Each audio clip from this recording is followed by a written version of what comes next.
Here's some stats to help you see why today's housing market is not like the ones we had in 2008. With all of the headlines and the talk in the media about the shift in the housing market, you might be thinking that this is a housing bubble. The good news is that there is concrete data to show why the market is in a very different situation. There's still a shortage of homes on the market today, not a surplus. Back in 2008, there were way too many homes for sale. Short sales, foreclosures, all of that caused the prices to fall dramatically. Supply has increased since the start of the year, but there's still a very shortage of inventory available, primarily due to the lack of building homes. For the last 15 years, we haven't built as many homes as we need.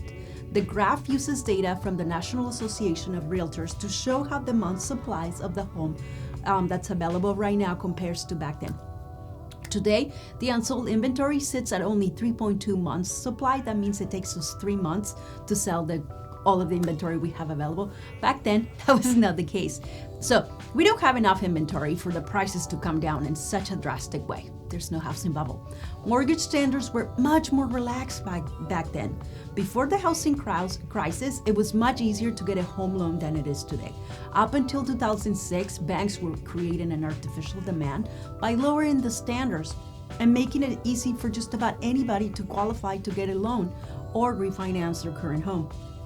Now buyers face much higher standards from mortgage companies. In that index, the higher the number, the easier it is to get a mortgage loan.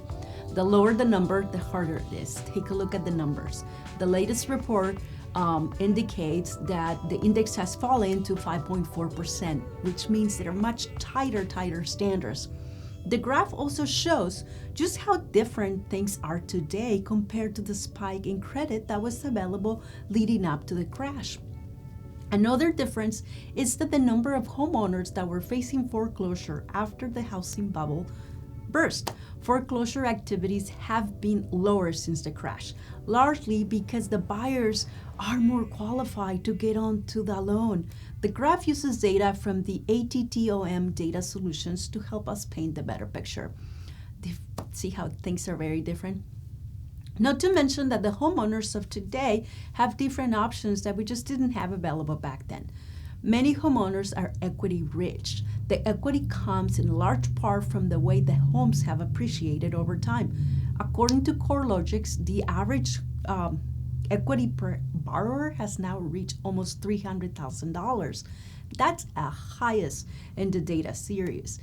If you want to make your dream of owning a home a reality, please reach out and get the facts, understand your personal buying power, and honestly, stop listening to the radio. I got to hear somebody who is a radio personality giving you advice about buying or not buying real estate. I'm Jaqueline Steib with Vista, Vista International Realty, and I am here to share my real estate knowledge with you and help you with your needs. I hope you have a beautiful day.